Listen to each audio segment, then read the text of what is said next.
Continuing production of The Open Mind has been made possible by grants from Ann Olnick-Gumowitz, the Angelson Family Foundation, the Alfred P. Sloan Foundation, the Joan, Ganz, Cooney, and Peter G. Peterson Fund, the Rosalind P. Walter Foundation, the JoAnn and Kenneth Wellner Foundation, Sally Menard and Norton Garfinkel, and from the corporate community, Mutual of America.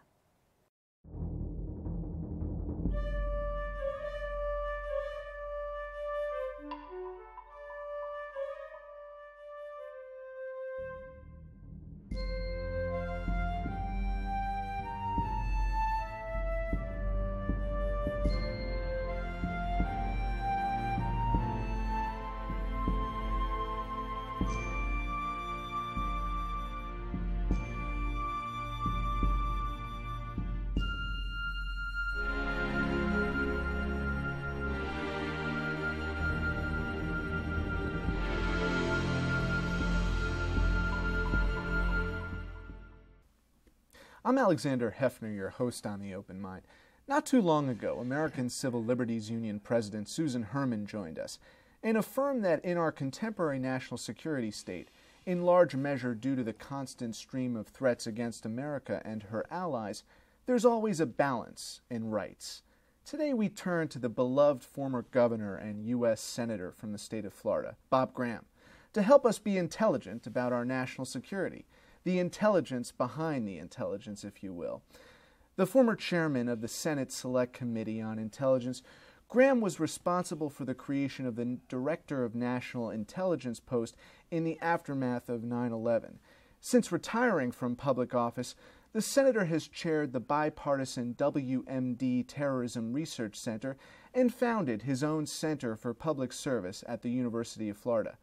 In these roles, Senator Graham is encouraging a civic literate generation to respond with agility to our incredibly complex security challenges with the goal of streamlining our intelligence apparatus and enacting reforms that will combat the proliferation of terrorism.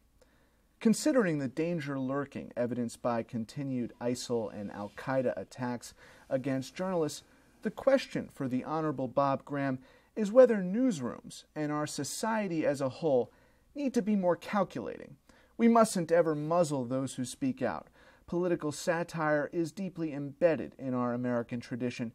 Yet, given the threats, our guest knows, much more intimately than the average person. Can we no longer afford, in certain instances, to offend Muslims without suffering gravely bloodshed at the hands of fundamentalists? The answer is we should not give up our values. Our country is founded on fundamental principles of government respect for its citizens, of transparency and openness, and of our right as individual Americans to, through speech or press, express our opinion.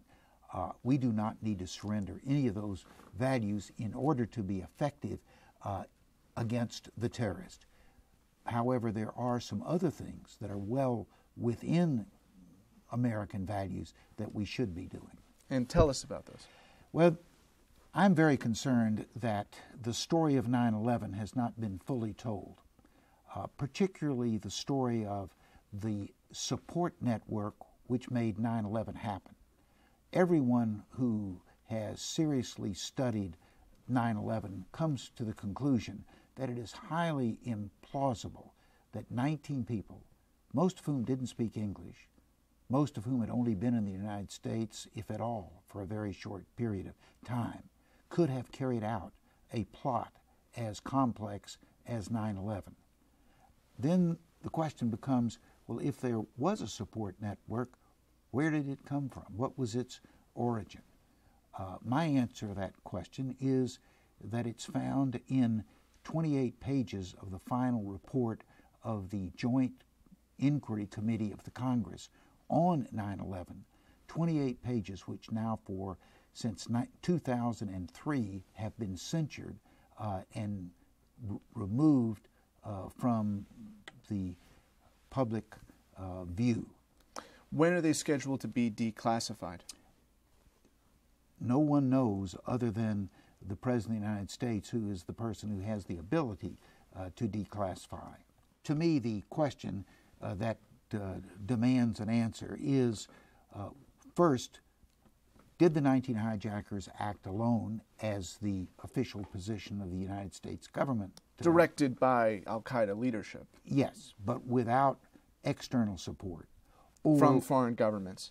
Or foreign organizations or domestic groups. Was there a support network of some origin that facilitated the actions of the 19 hijackers? The leadership of the committees which looked deeply at 9/11 have all come to the same conclusion, and that is that it is highly improbable that 19 people, most of whom couldn't speak English, most of whom had never been in the United States before, could have carried out a plot as sophisticated as 9/11 on their own. And isn't the reason that those pages will probably never be declassified because we do not want to alienate our relationship with the Saudi government?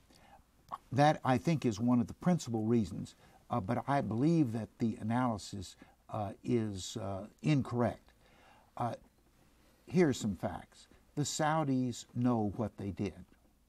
The Saudis know that we, the United States of America, knows what they did. How do you think the Saudis interpret now almost 13 years of efforts to cover up the Saudi involvement in 9/11? My own opinion is that they assess this as an act of impunity, that the United States' failure to take any steps in response to the most heinous domestic attack that we've suffered at least since Pearl Harbor says to the Saudis that there are no limits. They can do whatever they want to without sanction. And thus they have continued to support madrasas, schools that teach the virulent Wahhabism version of Islam. They support mosques where the imams preach Wahhabism, and they have been instrumental in the creation of first al-Qaeda, then al-Qaeda in various regional capacities, and now ISIS. I believe But they claim that ISIS or ISIL is enemy number one. Well, the people, those who have studied the beginnings of ISIS have judged that it was the Saudi support first for the extreme form of Islam that ISIS represents, and then financial support to provide the startup funds for ISIS, which allowed it to become the behemoth that it is today. We have not suffered a major terrorist attack since President Obama became Commander-in-Chief. And I think Democrats are afraid of making this argument. But I wonder from your perspective, if it's not the combination of soft power, we're talking about Joe Nye's work at Harvard, with drone attacks on the assailants and folks who are planning these attacks, that combination that has been a recipe for some success since the president took office. Yes, and the fact that the terrorists have, for the last decade, focused most of their attention regionally, specifically in the Middle East, and for other low-hanging fruit targets in adjacent areas, such as the recent attacks in Paris. I don't believe that the United States has any form of insurance policy against terrorist attack, and we need to continue to be vigilant, and we need to continue to be transparent with the American people in order to maintain their confidence and support in the efforts of resisting terrorism. I ask you if they're afraid, because soft power to the hawkish wing of the Republican Party and even among Democrats has been laughed at as a legitimate, realistic way to combat threats that terrorists pose in the United States and across the globe. So in our dealings with Iran now, and it's unclear yet whether the dialogue that Secretary of State John Kerry has begun will bring any fruit. But are we taking the right approach with Iran right now? I think we're taking the right approach in trying to negotiate. The alternatives to a successful negotiation of Iran's withdrawal from its aspirations to become a military nuclear power are horrific. A war, a even more unstable Middle East, because now we would have not only one nuclear nation in the Middle East, we would have two, and probably would encourage places like Saudi Arabia and like Turkey and like Egypt to feel that they had to also become a nuclear power. Resolving this matter diplomatically is a very high priority of the United States, and apparently we're making some progress. There's no sense of assurance that these negotiations will reach a successful conclusion, but doing that would be so much better than the other alternatives that, in my judgment, we should continue to aggressively and smartly pursue this negotiation with Iran. As someone who is pouring through surveying a wealth of data intelligence and has written about it extensively since leaving office, what are you most concerned about regionally in terms of the underground influence of Saudi Arabia, Iran, Pakistan? We should probably talk about too. First, my major concern about Saudi Arabia is it is the center of Sunni Islam, and it not only promotes that particular branch of Islam, but it promotes a subset called Wahhabism, and that has been feeding a constant line of new recruits to groups like Al-Qaeda and ISIS. I think that is the major concern about Saudi Arabia.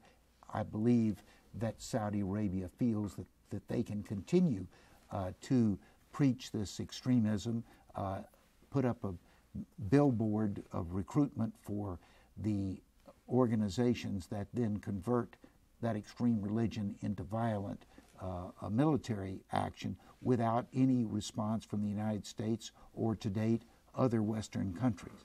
I have felt for some time, however, that the most dangerous country in the region is Pakistan. Pakistan is not like Iran aspiring to be a nuclear power. It is a significant nuclear power today.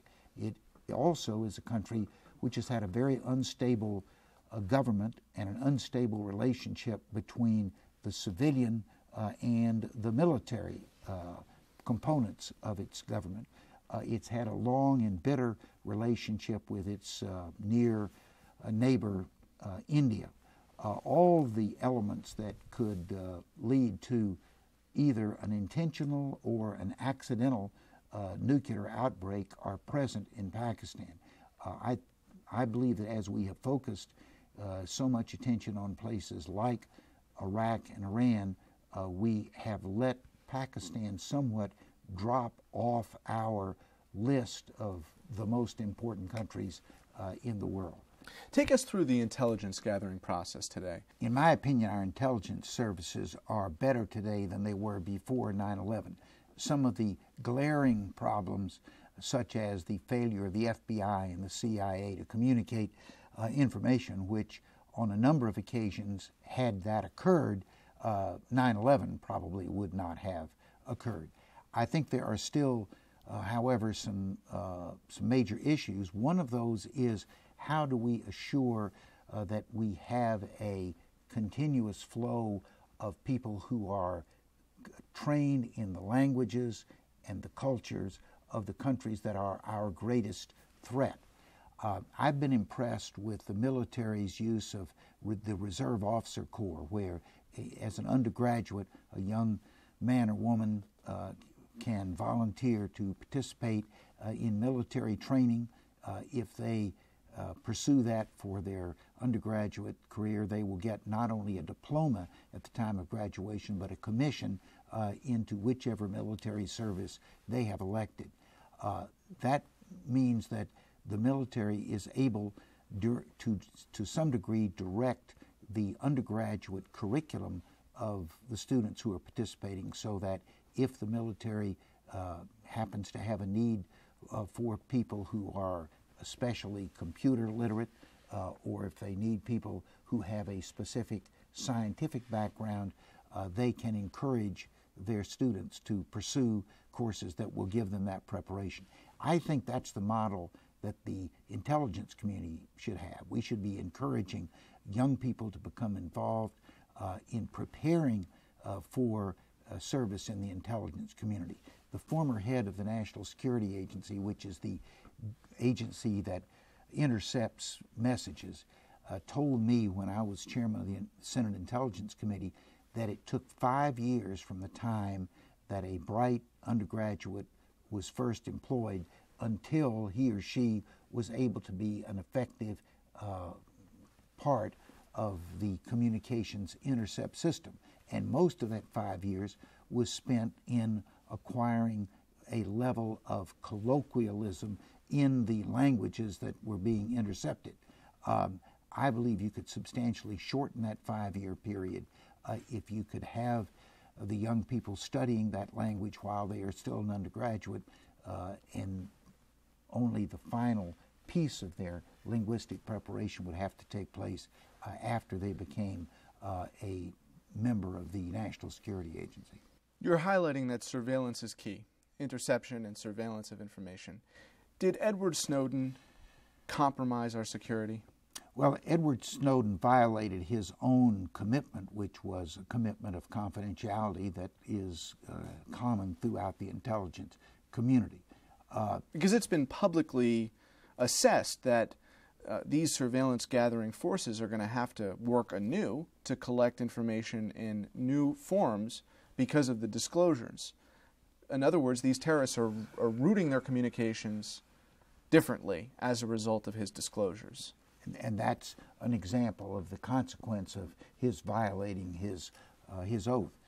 But he did let the American people know what their own government had not been forthcoming, particularly about the level and specificity of surveillance gathering. It's ironic that back shortly after 9/11, the Defense Department wanted to set up a program which they call data mining, which is very similar to what NSA apparently has now done.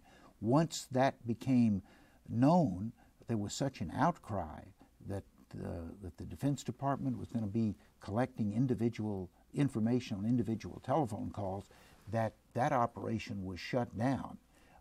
Now, almost 10 years later, we have learned that almost the same operation is now in place, but being done through an intelligence agency.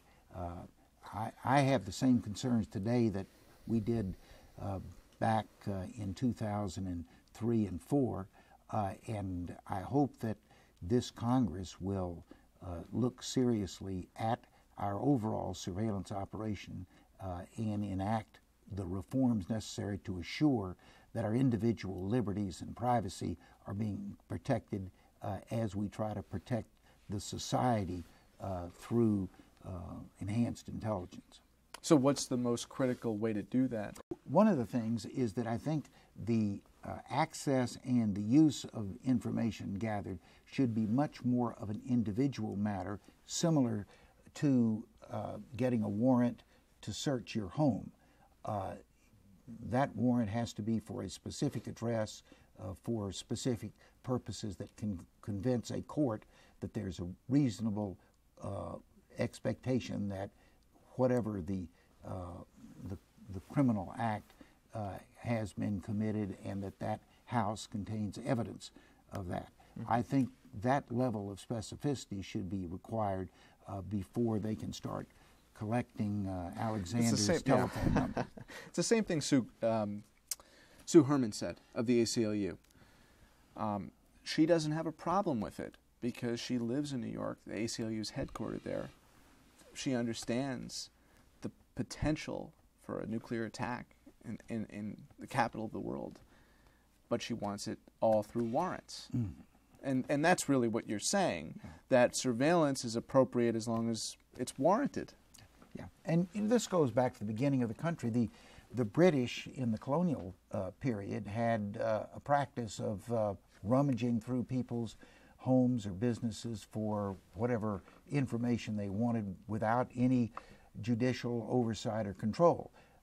It was such a searing issue that the founders of the country in the Bill of Rights wrote in specific requirements of what the government had to do in order to go into a private home and collect information, and that now has been extended to collection of information through telephone intercepts or other forms of communication. I think our founding fathers were right when they gave the privacy interest of the American people such a high priority, and we should continue that proud tradition. Can drone attacks on suspected proven terrorists through intelligence, can those drone attacks be compatible with diplomacy? Yes. The nature of the war on terror is unlike World War II or World War I. In fact, I think the use of the word war, which conveys to most people the reality or the films that we saw of the troops in the trenches of Europe and in the Pacific in World War II, is a distortion of what the actions against the terrorist are. The actions against the terrorist are much more targeted than the indiscriminate firing of howitzer shells against an unknown enemy on the other side of the hill. And I think that the drones are an appropriate means of doing that. Now, sadly, there are going to be some collateral injuries. You cannot conduct either the traditional warfare or the warfare or the type of activities necessary against terrorists without that occurring. But I believe that it is, as we are doing it, it's much less likely that innocents will be killed than, for instance, when we bombed Tokyo or Berlin during World War II. You were on the scene in Washington, D.C. when we were hit on 9/11, shelter in place. There was a panic, but the shock.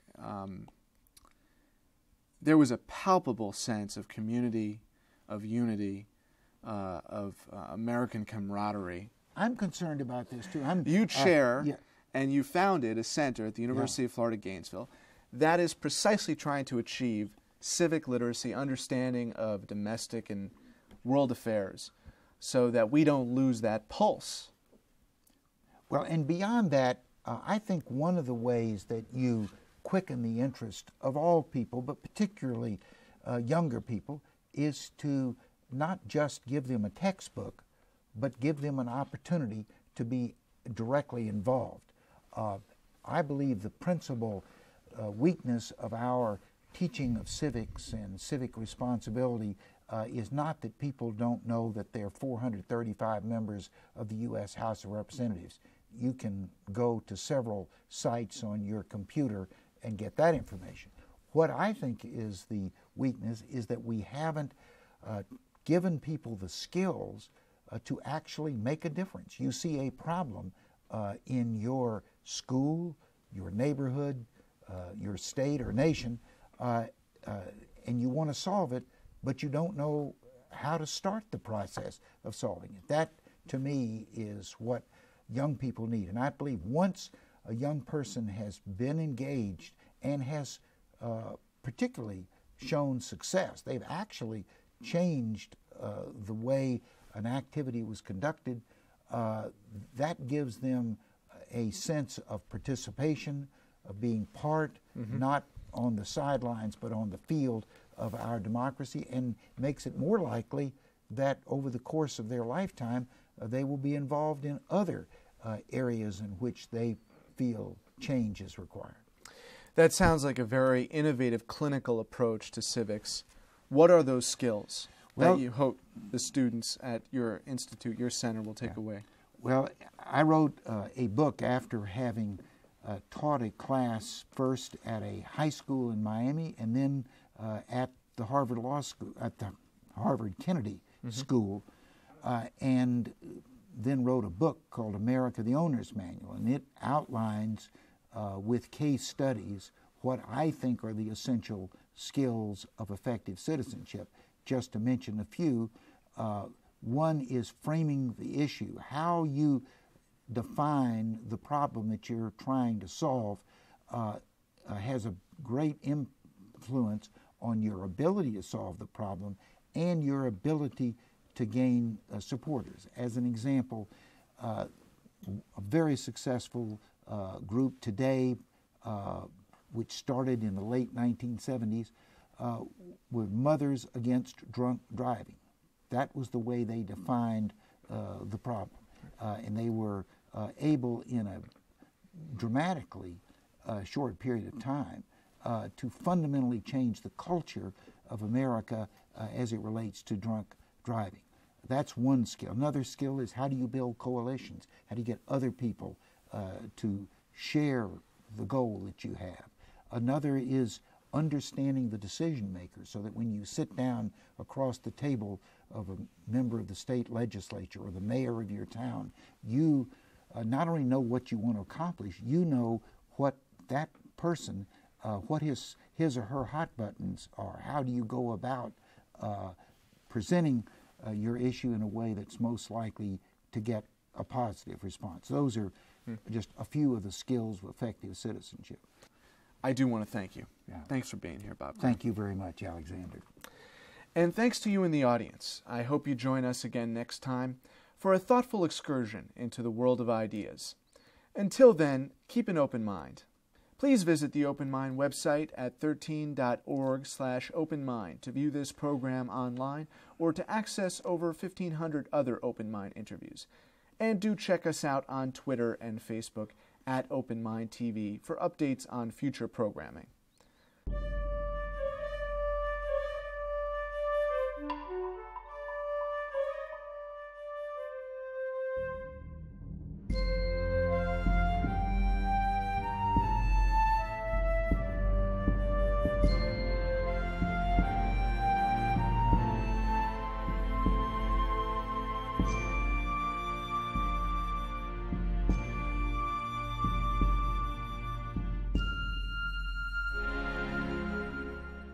Continuing production of The Open Mind has been made possible by grants from Ann Olnick Gumowitz, the Angelson Family Foundation, the Alfred P. Sloan Foundation, the Joan, Ganz, Cooney and Peter G. Peterson Fund, the Rosalind P. Walter Foundation, the JoAnn and Kenneth Wellner Foundation, Sally Menard and Norton Garfinkel, with special thanks to the Schumann Media Center for additional support, and from the corporate community, Mutual of America.